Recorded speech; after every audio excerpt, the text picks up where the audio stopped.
तो सिंधी बच्चे बेहद में कौन हुए हैं? जैसे ब्राह्मणों की दुनिया में सिंधी सबसे पुराने माने जाते हैं,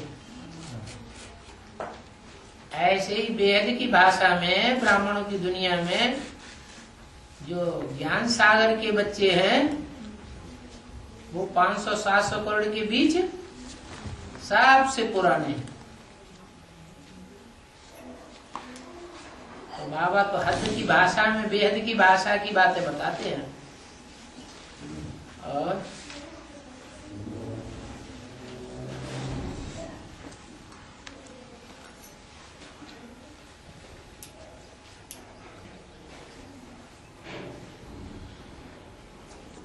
बाकी बाप दादा का जन्म स्थान तो अव्यक्त वाणी में खुद ही पहले बता दिया है। ईस्टर्न जोन बाप दादा को कहां से सिलेक्ट किया है? कलकत्ते से। यादगार भी कलकत्ता में बनी हुई है। क्या? Banyan tree. जो कल्प वृक्ष है उसकी यादगार है। अनेक शाखाओं वाला वृक्ष सागर के किनारे खड़ा हुआ है। उसका बीज है बहुत छोटा और झाड़ है बहुत बड़ा।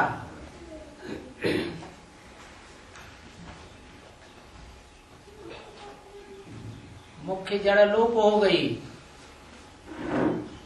प्रायः लोप हो गई, ऐसे नहीं पूरी लोप हो गई है। क्योंकि बरगद के पेड़ की एक खासियत होती है, लकड़ी दूध वाली लकड़ी होती है, जड़ में स्पेशली दूध भरा रहता है।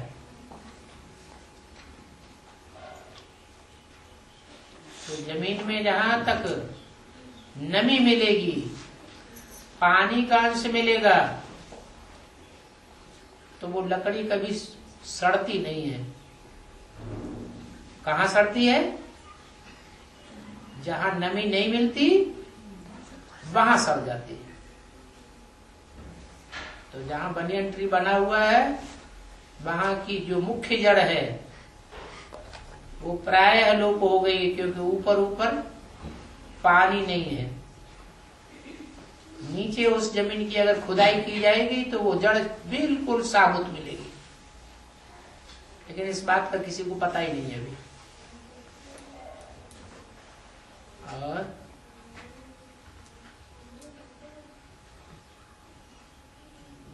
तो बाप दादा का जन्म स्थान तो कलकत्ता है।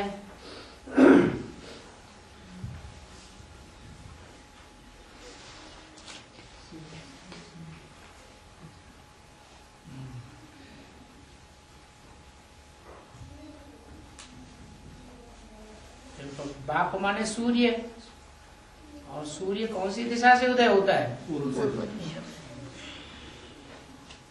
सिंध देश पूरब में है या पश्चिम में? पश्चिम में।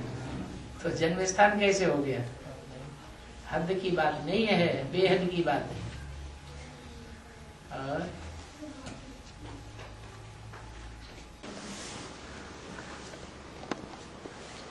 बाबा जैसे बेसिक ब्राह्मण वाले हैं और वहाँ जो कन्याएं हैं वो शुरू से ही जन्मजात से ही पवित्र है, पवित्र है। हाँ जी, जन्मजात से ही पवित्र है। और जब से वो सरेंडर हुई है, सरेंडर हुई है तब से पवित्र है। उससे पहले भी पवित्र थी वो कन्या। लेकिन बाप का ज्ञान जो है उनकी बुद्धि में क्यों नहीं बैठता? पवित्रता सिर्फ शरीर की होती है या दृष्टि की भी होती है? दृष्टि से वृत्ति बनती है, वायुमंडल बनता है, उसकी भी पवित्रता आंकी जाएगी या नहीं आंकी जाएगी? पवित्रता का फाउंडेशन क्या है? दृष्टि, वृत्ति और संकल्प। जैसे संकल्प चलेंगे वैसे स्वप्न भी आवेंगे। तो दृष्टि व्यभिचारी बन रही है, वहां व्यभिचारी दृष्टि बनाने का उपक्रम कराया जा रहा है, या दृष्टि अव्यभिचारी बन रही है?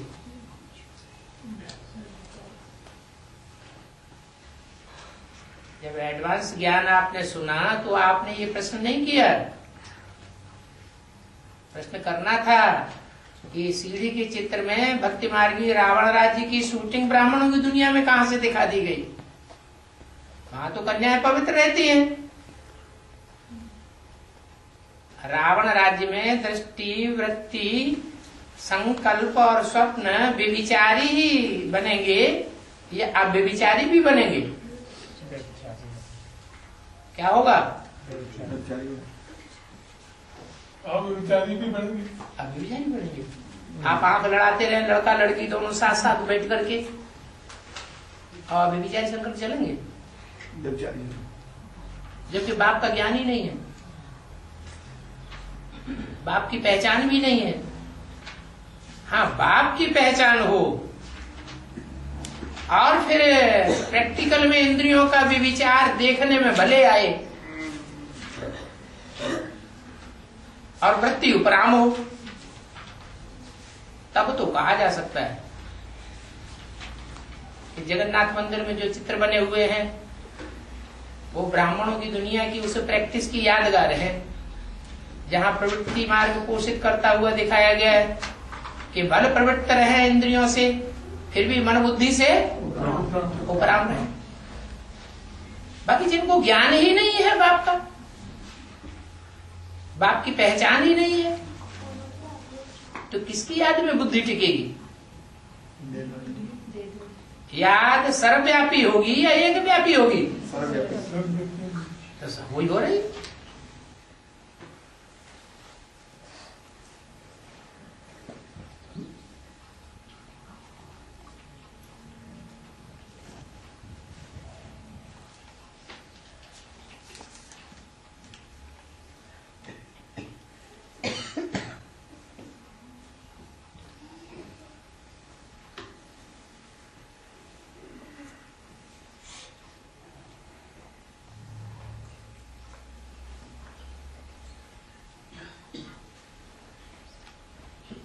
आया है एक दक्षिणावर्ती शंख है, कुछ गलत पढ़ते हो तो बता देना, क्योंकि उसको कुबेर का स्वरूप माना जाता है। किसको?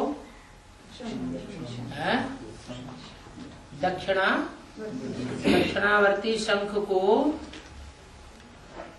कुबेर का स्वरूप माना जाता है। महर्षि मार्कंडेय के द्वारा दक्षिणावर्ती शंख की स्थापना हुई और उसी दक्षिणावर्ती शंख की स्थापना होने से लक्ष्मी उत्पन्न होती है। इसका बेहद में क्या अर्थ है? लक्ष्मी बाबा प्रसन्न होती है। लक्ष्मी प्रसन्न होती है। अच्छा, प्रसन्न होती है, लक्ष्मी प्रसन्न होती है। इसका बेहद का अर्थ क्या है? तो शास्त्रों में शंख की क्या यादगार है?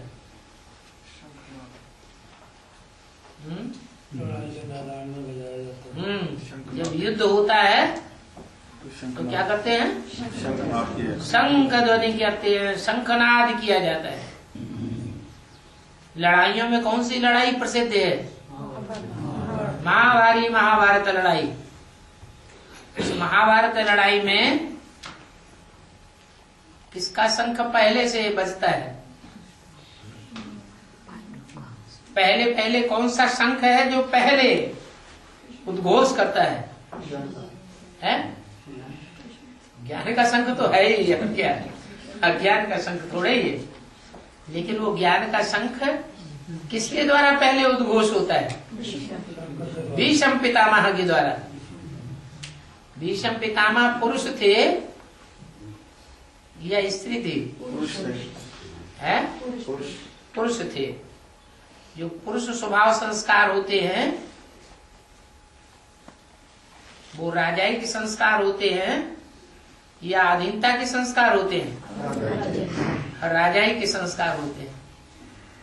और उनकी ये खास और विशेषता थी,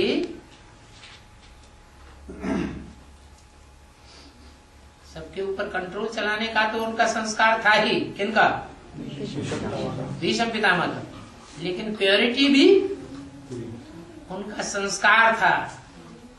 वो बाल ब्रह्मचारी थे, उनकी प्योरिटी का मुकाबला और कोई नहीं कर सकता था। तो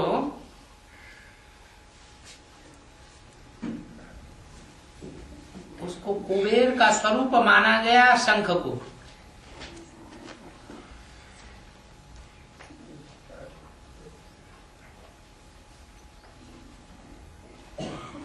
और कुबेर का पार्ट कौन से देवता का है?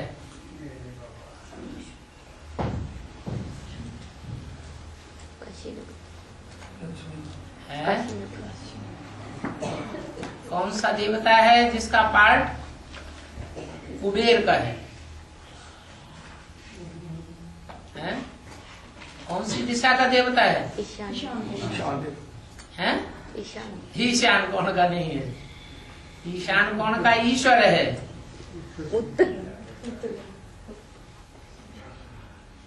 ईश्वर अर्थात शिव शंकर भोलेनाथ। उत्तर दिशा जो अष्ट देव हैं नॉर्थ, उनमें उत्तर दिशा में कौन सा देवता स्थापित माना जाता है?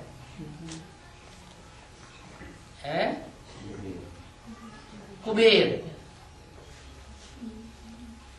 ईशान कोण का देवता तो मुख्य है, अष्ट देवों में पहला है, लेकिन उसके बाद दूसरा है कुबेर। तो कुबेर का स्वरूप है दक्षिणावर्ती शंख।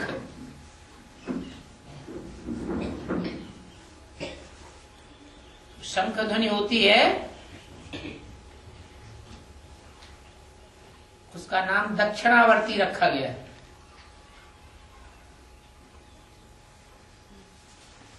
लड़ाई झगड़े की जो शुरुआत है वो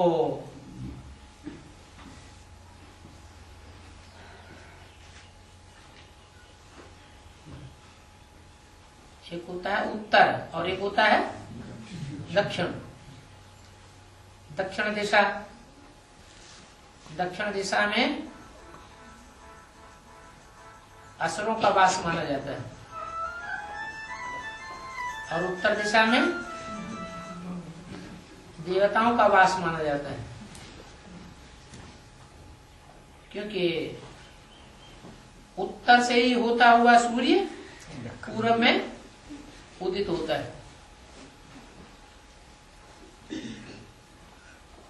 तो जो दक्षिण दिशा है जहाँ असुरों का निवास है, वो असुर लड़ाई की शुरुआत करते हैं या देवताएं लड़ाई की शुरुआत करते हैं? पहले आक्रामक कौन बनते हैं? असुर आक्रामक बनते हैं।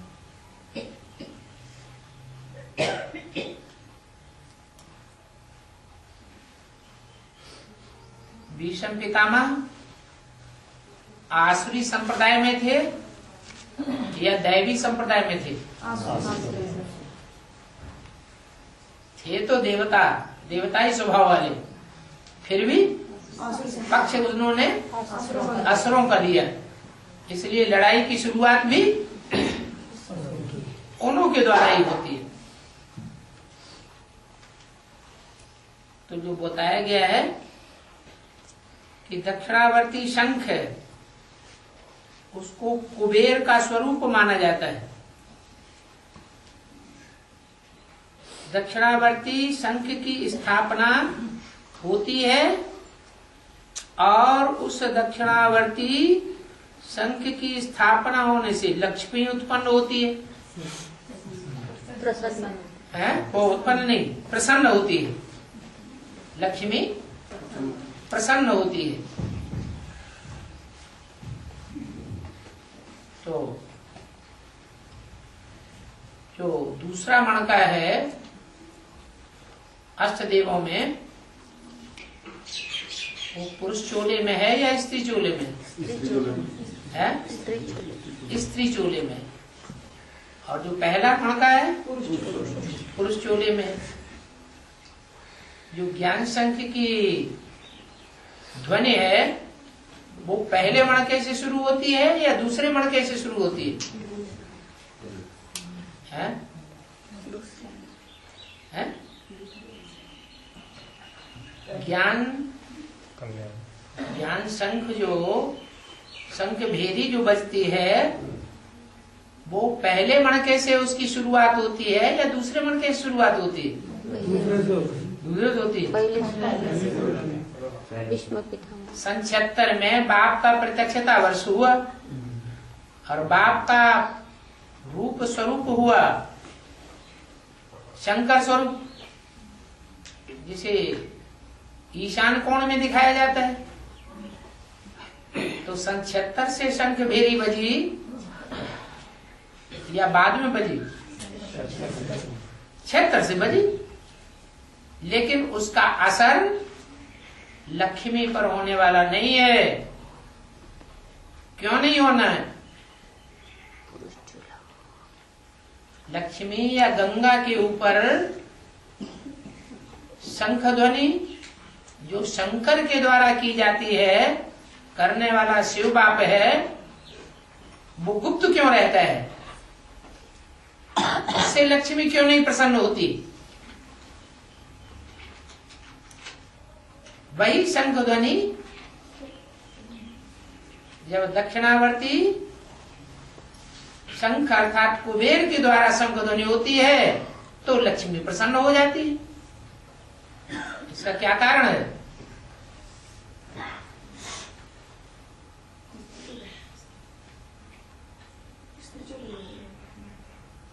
लक्ष्मी और शंकर दोनों के बीच में प्रैक्टिकल ज्ञान किसका है और बोल बोल का ज्ञान किसका है? लक्ष्मी का प्रैक्टिकल है और शंकर का प्रैक्टिकल तो नहीं कहेंगे, तो असर नहीं पड़ता। और जब असर ही नहीं पड़ेगा तो लक्ष्मी प्रसन्न भी नहीं हो सकती। और वही ज्ञान जब ज्ञान धन का अधिष्ठाता कौन सा देवता माना जाता है? धन किसके पास, कौन से देवता के पास ज्यादा होता है? वो कोषागार अध्यक्ष हो गया। तो वो जब ज्ञान सुनाता है, संगवेरी करता है, तो लक्ष्मी प्रसन्न हो जाती है।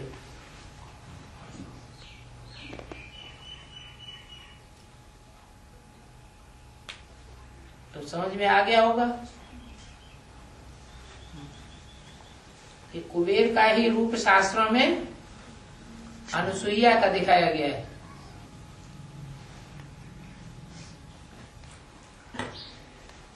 तीन मुख्य जो त्रिदेवों की तीन मुख्य देवियां हैं, उनका भी अहंकार खंडन करने वाली है पवित्रता के दृष्टिकोण में। वो है अनुसुईया। तीन देवताओं को भी बच्चा बना लेती है और प्योरिटी के आधार पर ही प्रैक्टिकल होता है। तो ब्राह्मणों की दुनिया में एडवांस पार्टी में ये कार्य की शुरुआत कौन सा मन का करता है? दूसरा मन का। जिसका नाम संसार में कुबेर के रूप में विख्यात होता है। और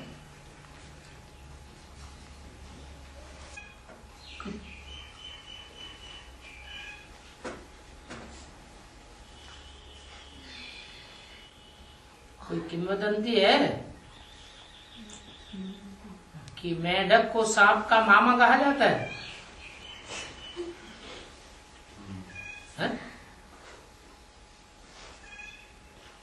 सुना किसी ने? मेंढक तो सांप तो मेंढक को खाता है। हाँ खाता है, ये तो बात ठीक है, तो प्रैक्टिकल बात है। बरसात के दिनों में अक्सर करके सांप निकलते हैं, मेंढक भी होते हैं, और सर्प जो है वो मेंढक को निकल जाते हैं, खा जाते हैं। तो ये प्रश्न आया है कि सांप मेंढक को खाते हैं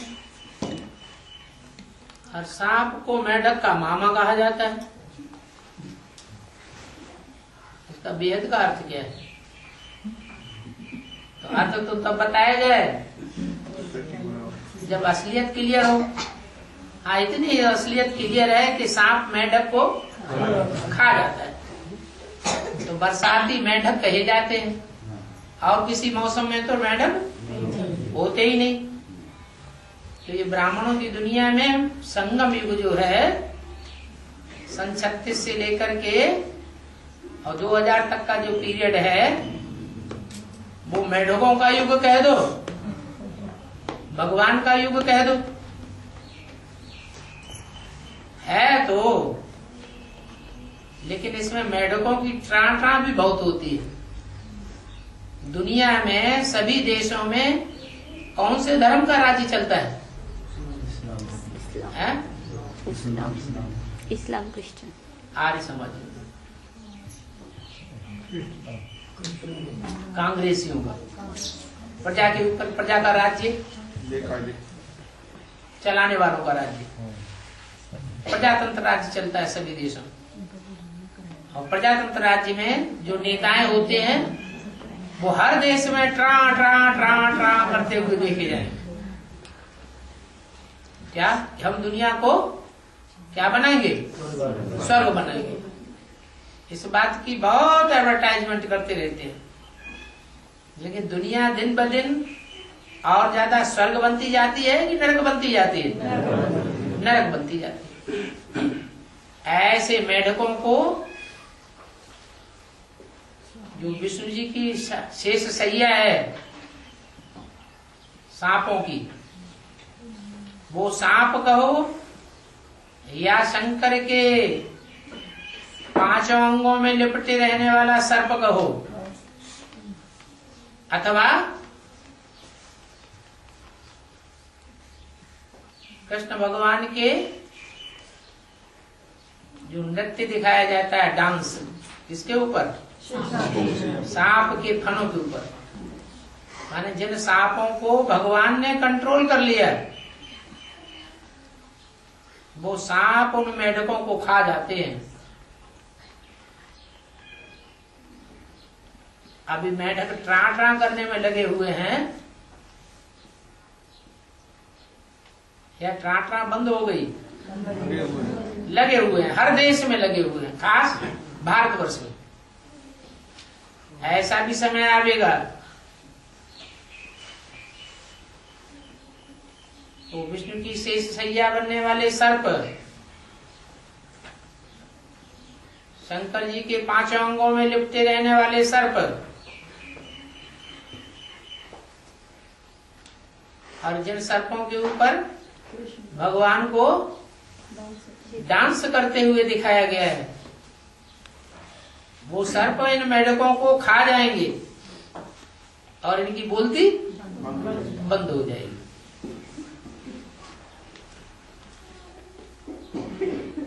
मामा कैसे हो? अरे किसी ने बात को अनुमोदन ही नहीं किया कि मामा कहते हैं या नहीं कहते, तो वो बात तो झूठी साबित हो गई। किसी ने अनुमोदन किया कि सांप का मामा कहते हैं, उन्होंने किया अनुमोदन? कोई नहीं किया। और जिसने लिखा है है? लिखा भाई पूछे ना वो क्या कहाँ लिखा है, कौन से शास्त्र में? जिसने लिखे भेजा है? प्रश्न पूछा जिसने उसने अपना विचार लिखा।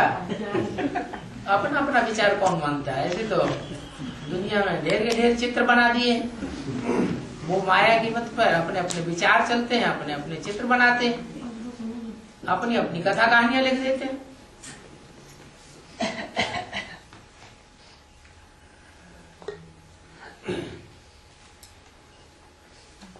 शंकर को भस्म लगाने के लिए शमशान घाट में कोई मुर्दे की राख नहीं मिलती है, तो भस्मासुर निर्दोष मनुष्यों को भी भस्म कर देता है। इसका वेद का अर्थ क्या है?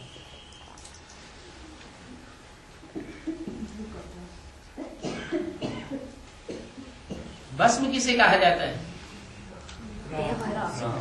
राख। राख तो ठीक है, भस्म कहा जाता है, लेकिन राख का अर्थ क्या है? हिंदवाणी में बोला है, अब देखेंगे। कोटों में से एक, लाखों में से एक कौन निकलते हैं, राख कौन बनते हैं, वो देखेंगे।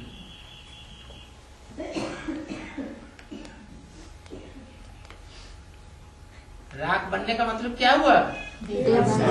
अपने देवान को भस्म करना, जीते जी मरना। तो बाबा देखेंगे कि ऐसे जीते जी स्टेज पर मरने वाले, जीते जी मरने वाले कितने निकलते हैं और कौन कौन निकलते हैं।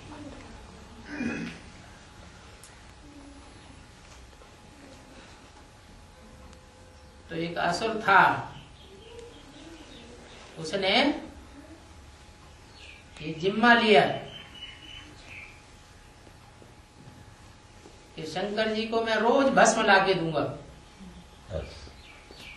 तो भस्म लगाने का अर्थ क्या हुआ? भक्ति मार्ग में तो सब स्थूल करते हैं, ज्ञान मार्ग में प्रैक्टिकल होता है। ज्ञान मार्ग में देवान को राख लगा देते हैं, बना देते हैं, भस्म कर देते हैं देवान को। और भक्ति मार्ग में साधु संत क्या करते हैं? राख को अपने शरीर में लगाते हैं। तो शरीर में राख लगाने से देवान खत्म हो जाएगा क्या? नहीं हो जाता।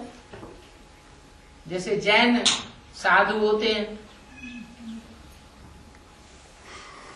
वो मानते हैं कि देवताओं को दाढ़ी मूछ नहीं होती, बाल नहीं होते हैं।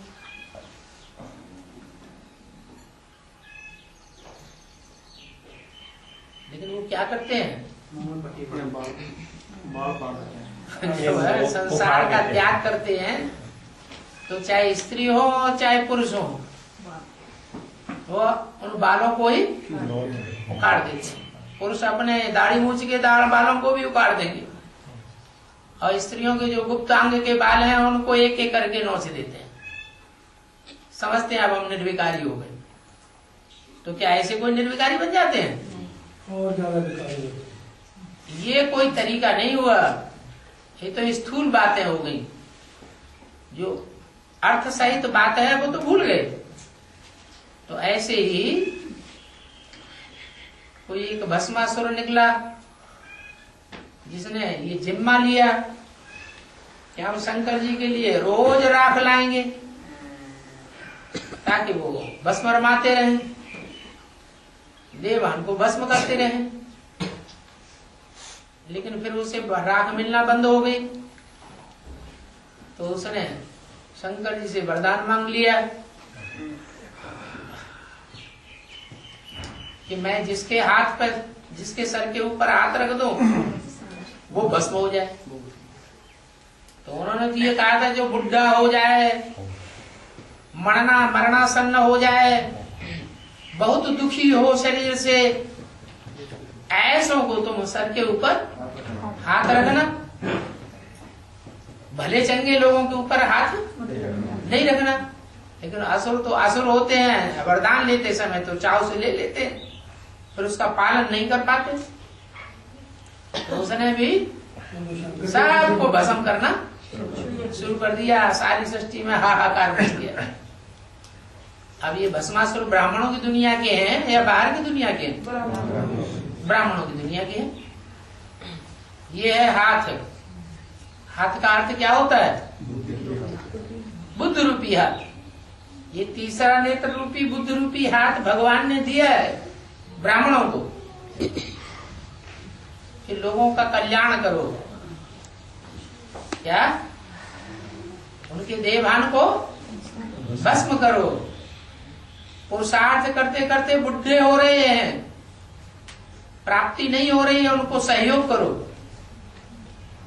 तो बजाय सहयोग करने के क्या करते हैं? जो निरीह प्राणी हैं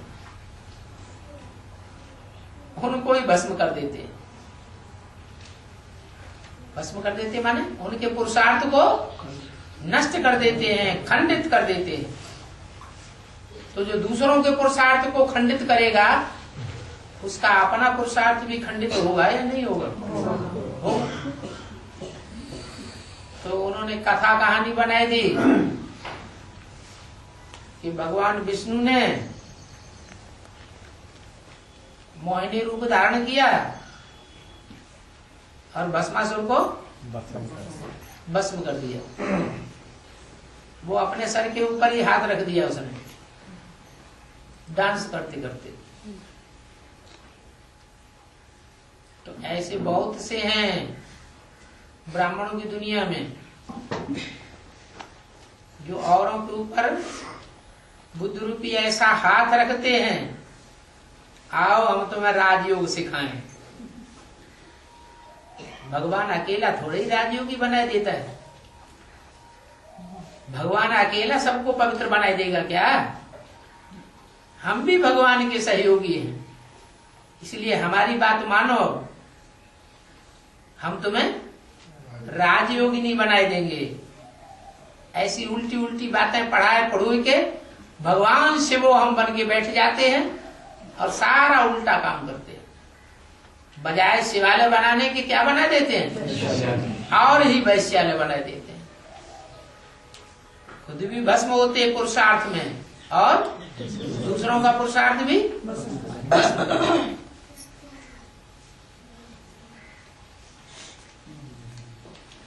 बाबा जब आदमी शरीर छोड़ता है हमारे, तो फिर उसको शमशान घाट में ले जाते हो तो शंख बजाते हैं, उसका क्या रहस्य है?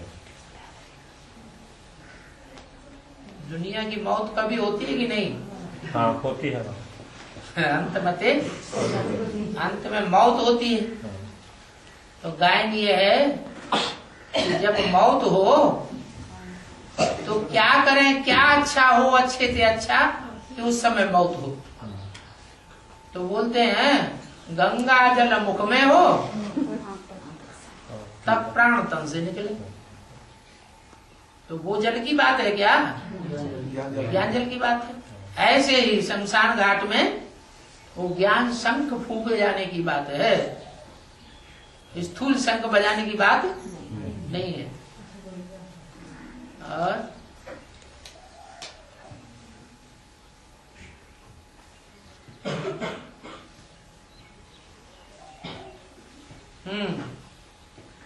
प्रश्न आया है, जगन्नाथ, बलराम और सुभद्रा तीनों की पूजा इकट्ठी होती है, लेकिन उनके साथ लक्ष्मी की पूजा क्यों नहीं होती? उनका मंदिर अलग क्यों और लक्ष्मी का मंदिर अलग क्यों दिखाया जाता है? नाम ही है जगन्नाथ। किसका नाथ? सारे जगत का नाथ। तो जगत का नाथ सतयुग में होगा, त्रेता में होगा, द्वापर में होगा, या जब 500-700 करोड़ दुनिया के मनुष्य इकट्ठे होंगे इस दुनिया में तब जगत होगा। 500-700 करोड़ जब मनुष्य इस दुनिया में इकट्ठे हो जाते हैं तो कहा जाता है जगन्नाथ। उस समय की यादगार है जगन्नाथ की। और जगन्नाथ जिसको कहा जाता है भगवान को, वो भगवान वास्तव में भगवान है या भगवान का टाइटलधारी है?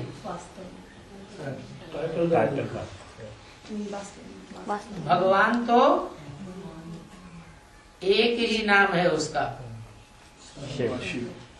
भगवान जो सदैव निराकार है उसको कहा जाता है। वो सदैव निराकारी स्वरूप का नाम है शिव। उसका असली स्वरूप है ज्योति बिंदु। वो न नाम कभी बदलता है और न वो रूप कभी बदलता है।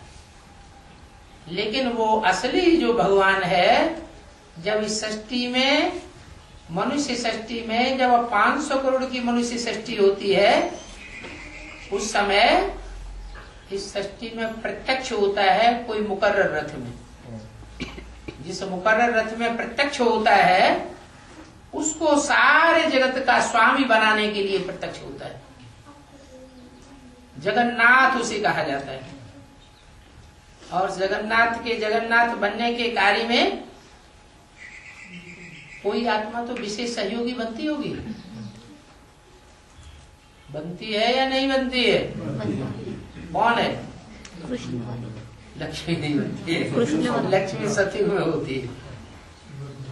सारे जगत से कनेक्शन लक्ष्मी का नहीं है, लक्ष्मी का कनेक्शन देवताओं से है? नाम दिया है बलराम। उनका सदा साथी कौन दिखाते हैं? राम का साथी बलराम। रामायण में राम और लक्ष्मण को साथ साथ दिखाया है। फिर लक्ष्मण ने कहते हैं एक वरदान लिया कि यहाँ तो मैं छोटे भाई था इसलिए सारी बातें आपकी माननी पड़ती थी, लेकिन मुझे ऐसा जन्म चाहिए जिसमें आप छोटे भाई बने और मैं बड़ा भाई बनूं।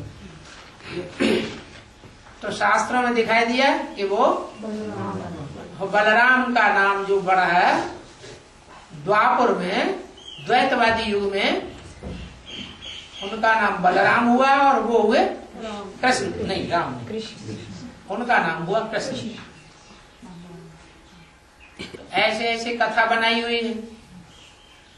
वास्तव में है ये संगम युग की बात। क्या संगम युग में राम वाली आत्मा जब दोबारा जन्म लेकर के ज्ञान में आती है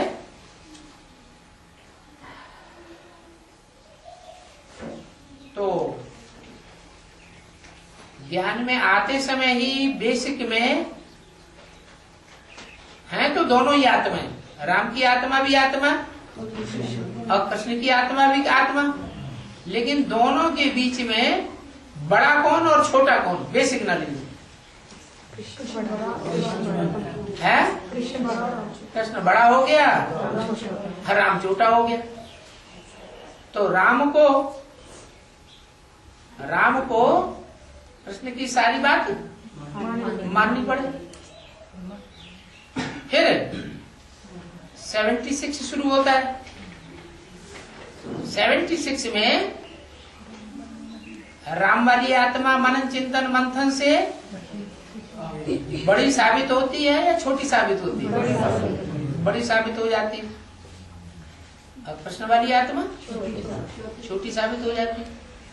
तो मनन चिंतन मंथन से जो नई बात निकलती है वो सारी बात कृष्ण को मैं उनको माननी पड़े। तो ये उल्टम पलटा होता रहता है, जिसका यादगार उन्होंने शास्त्रों में लिख दिया है। अब तीसरी आत्मा का नाम बताया सुभद्रा। सुभद्रा जो है वो लौकिक जीवन में क्या दिखाई गई है? कृष्ण की बहन है, कृष्ण की कृष्ण की बहन बहन दिखाएगी। तो कृष्ण की बहन हुई तो बलराम की भी बहन हुई।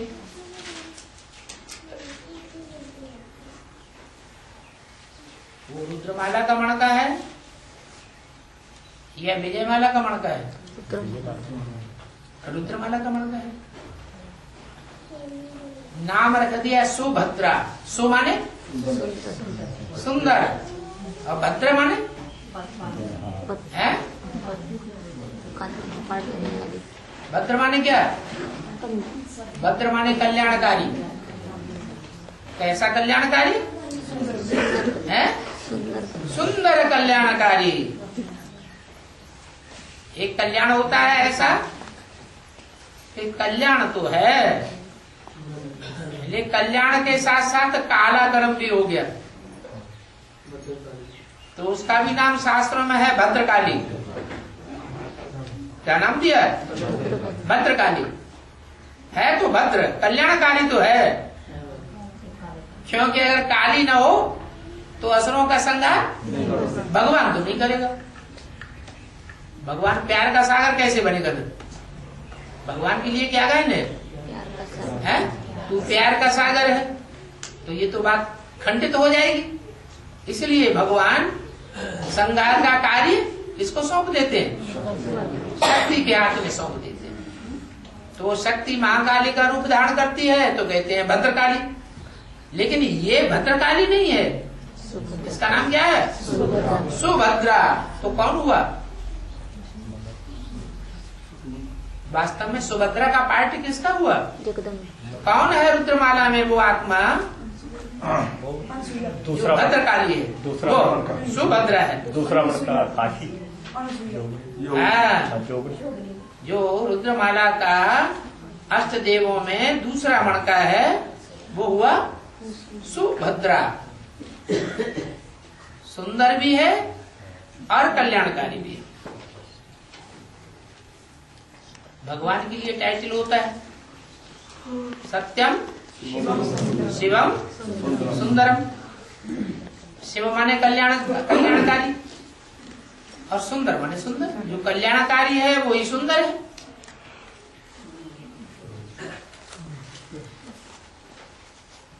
तो दो टाइटल इस नाम में जुड़े हुए हैं, सुभद्रा।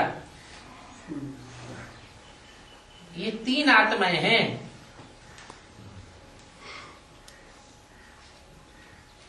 जो कलयुग के कठोर समय में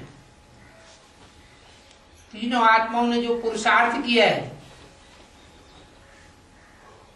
तीव्र पुरुषार्थ किया है, उसकी यादगार है। तीनों की पूजा होती है। पूजा का आधार होता है प्योरिटी। लेकिन उनके साथ लक्ष्मी की पूजा नहीं होती है। साथ में पूजा तो तब हो जबकि साथ में कल्याण का कार्य किया हो। ये तीनों जो हैं वो तो रुद्रमाला में अभी तीनों मिलकर के कार्य कर रहे हैं या नहीं कर रहे हैं? कर रहे हैं। साथ में सेवा कर रहे हैं, साथ में कल्याण कर रहे हैं, तो साथ में उनकी पूजा भी होती है। लेकिन साथ में लक्ष्मी नहीं होती, इसलिए उनकी पूजा भी साथ में नहीं होती। लक्ष्मी की पूजा करने के लिए लक्ष्मी का अलग मंदिर और जगन्नाथ का मंदिर अलग दिखाते हैं।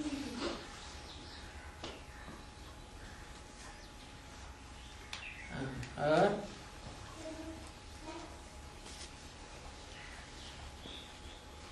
वाह वही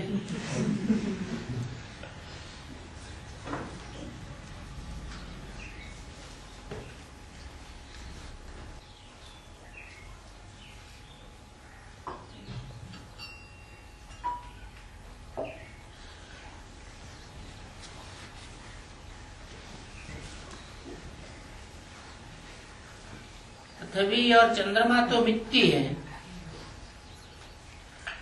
लेकिन और जो ग्रह उपग्रह हैं वो किस चीज से बने हुए हैं।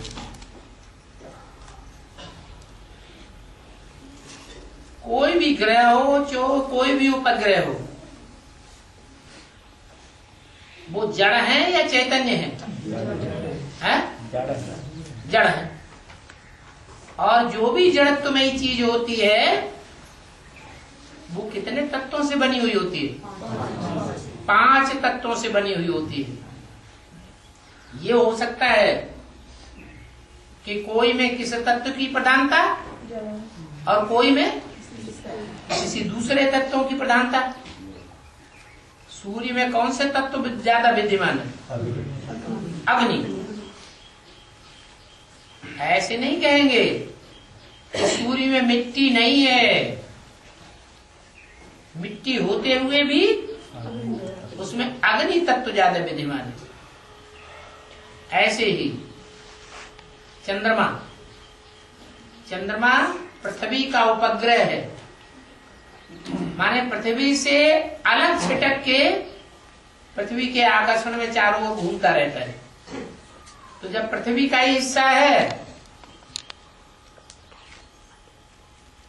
तो उसमें ऐसे नहीं हो सकता इस चंद्रमा में पानी बिल्कुल न हो। चंद्रमा में भी पानी भी है लेकिन बहुत थोड़ा है। जैसे कोई भरा हुआ बड़ा बर्तन है और उसमें कोई आकर्षण की चीज है जिसके आधार पर वो पानी उससे लिपटा हुआ रहता है। अगर उसमें से कुछ हिस्सा टूट करके बाहर जाएगा तो जो भारी हिस्सा होगा वो तो दूर जाएगा, लेकिन जो तरल पदार्थ वाला हिस्सा होगा वो चिपक के फिर वहीं आ जाएगा कि नहीं। ऐसे ही पृथ्वी से जब चंद्रमा अलग हुआ था तो जल का हिस्सा सारा खिंच करके किधर आ गया? पृथ्वी की ओर आ गया। फिर भी कहीं न कहीं गुफा में, कहीं क्षेत्र में थोड़ा बहुत पानी रह गया। अभी वैज्ञानिकों ने ये साबित किया है कि चंद्रमा पर भी पानी है। ऐसे नहीं कि पानी नहीं है बिल्कुल, लेकिन बहुत कम। तो कोई भी ग्रह उपग्रह हो, ऐसा कोई उपग्रह नहीं है, कोई ग्रह नहीं है जिसमें 5 तत्व विद्यमान न हो।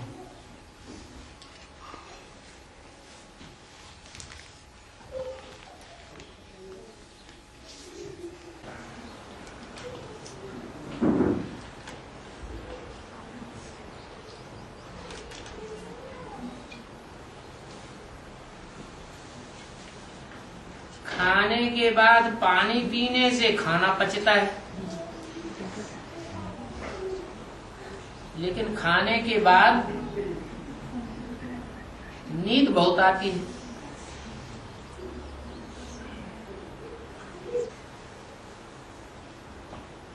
और आलस्य आता है। इसका बेहद का अर्थ है। अरे बेहद में खाना किसे कहा जाता है और पानी किसे कहा जाता है? याद को कहेंगे भोजन, खाना, और ज्ञान को कहेंगे जल।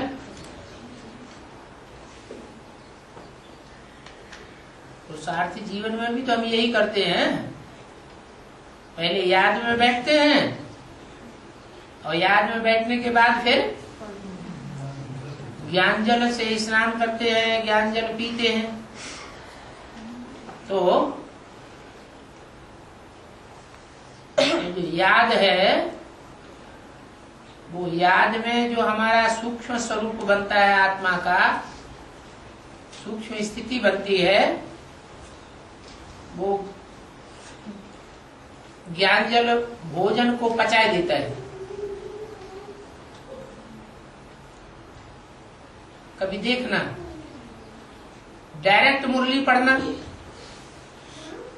और आधा पौना घंटा संगठन में याद में बैठने के बाद फिर मुरली सुनना,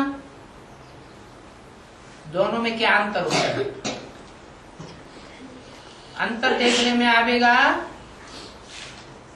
जब याद में बैठने के बाद मुरली सुनते हैं तो मनन चिंतन मंथन अच्छा चलता है, और डायरेक्ट जब कभी आगे बैठा है, कहीं से आए धड़ से धड़ाधड़ मुरली पढ़ने लगे तो उतना मुरली से नई नई बातें मंथन नहीं चलता है।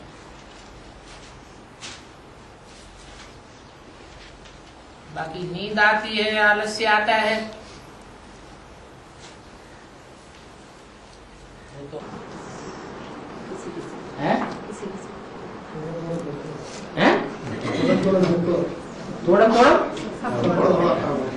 थोड़ा सबको आता है।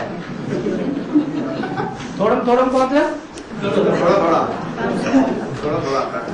नंबर बात यहाँ पानी पीने की भी बात लिखी हुई है क्या?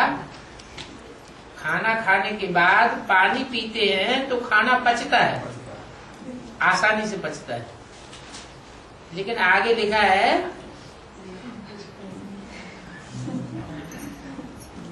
खाना खाने के बाद शक्ति आनी चाहिए, तो शक्ति ना आकर के नींद बहुत आती है। इसका कारण क्या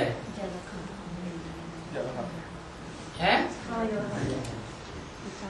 नहीं, कुछ लोग ऐसे होते हैं जिनकी पाचन शक्ति बहुत कम होती है, लीवर खराब होता है।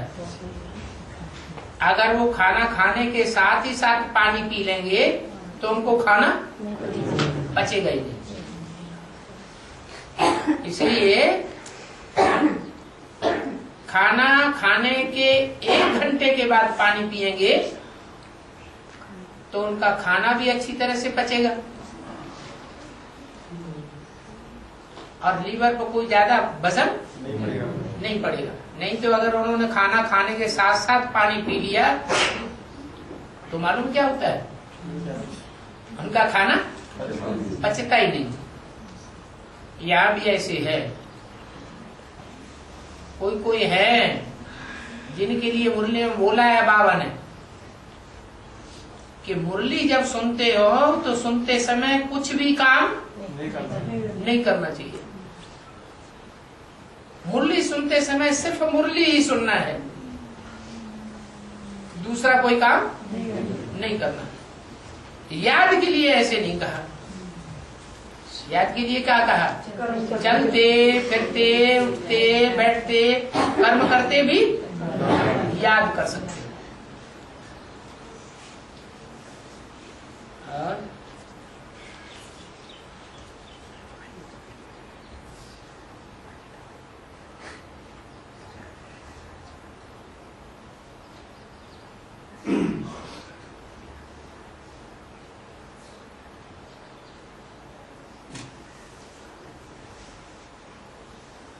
जो जगन्नाथ है उसका झंडा 52 हाथ लंबा दिखाते हैं। ऊंचा झंडा लगाया और उसमें कपड़ा 52 हाथ लंबा लगा दिया, 1 हाथ 2 हाथ 3 हाथ 52 हाथ लंबा। उससे छोटा अथवा बड़ा झंडा नहीं लगाते हैं।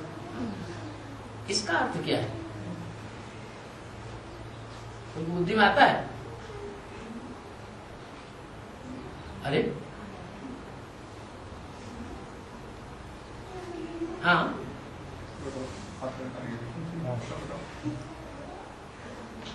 अरे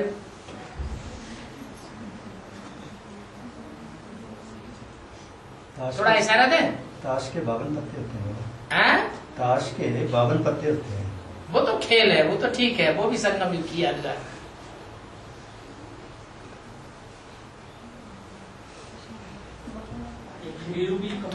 थोड़ा इशारा तो दिया लेकिन पूरा इशारा नहीं मिला। बस जुए में काम आती है। और पांडव जो थे वो जुआ खेलने में बहुत प्रवीण थे। हैं? पांडवों का जुआ जो है वो मन पसंदीदा खेल था। पांडव कौरवों का जुआ हाँ। और उसके 52 पत्ते होते हैं। नहीं, वो तो आज ही पत्ते 52 होते, आज नहीं होते हैं। और वो जुआ नहीं खेला था उन्होंने, उनकी तो चौपड़ थी।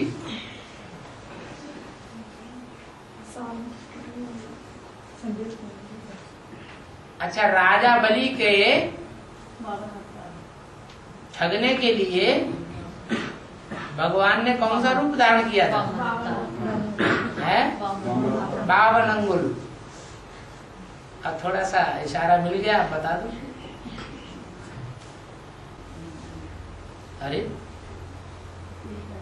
ब्राह्मणों की दुनिया में जितने भी ब्राह्मण होते हैं उनमें पहला ब्राह्मण और सबसे बड़ा ब्राह्मण कौन होता है? विष्णु को दिखाते हैं ना, प्रजापिता जो पहला ब्राह्मण है, बड़ा ब्राह्मण है, वही तो जगन्नाथ है कि कोई दूसरा जगन्नाथ बनता है। तो उसकी लंबाई दिखाई गई है कि पक्का ब्राह्मण है 52 अंगुल का। क्या? इसलिए आजकल मिलिट्री में जब ब्राह्मणों को चुनाव होता है, जो जब मिलिट्री मेंस को चुनाव होता है, तो जो ब्राह्मण जाति के होते हैं अगर वो छोटे कद के भी होते हैं तो भी उनको सिलेक्ट कर लेते हैं। ठाकुर अथवा जाट तो मुस्लिम या क्रिश्चियंस दूसरे धर्म के होंगे तो छोटे कद का स्वीकार नहीं करेंगे।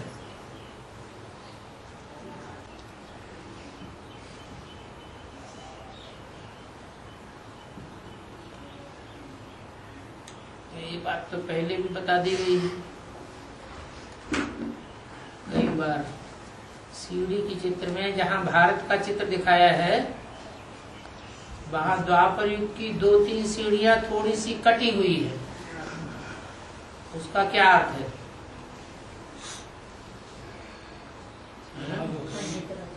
हाँ, राज्य का खंडन हो जाता है। क्या वहाँ 16 कला संपूर्ण स्टेज नहीं रहती, सर्वगुण संपन्न स्टेज नहीं रहती। गुणों में कटौती हो जाती है, शक्तियों में कटौती हो जाती है, इसलिए वो कटा हुआ जन्म दिखाया गया है, खंडित दिखाया गया है।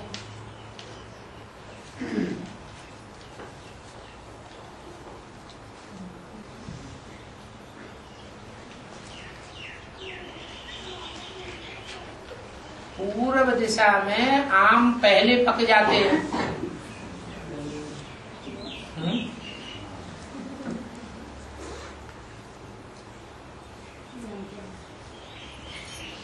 पहले तैयार हो जाते हैं और पश्चिम में बाद में तैयार होते हैं। इसका क्या मतलब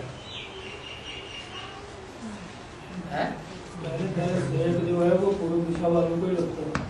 हाँ, सूर्य का उदय होना, पहले सूर्य का उदय होना कहाँ होता है? कौन सी दिशा में? पूरब में होता है।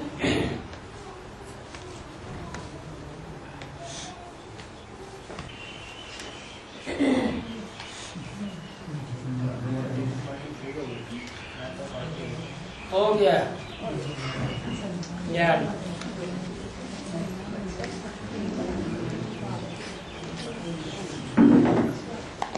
बोलता तो है नहीं, पर्चीबाजी ज्यादा होती है।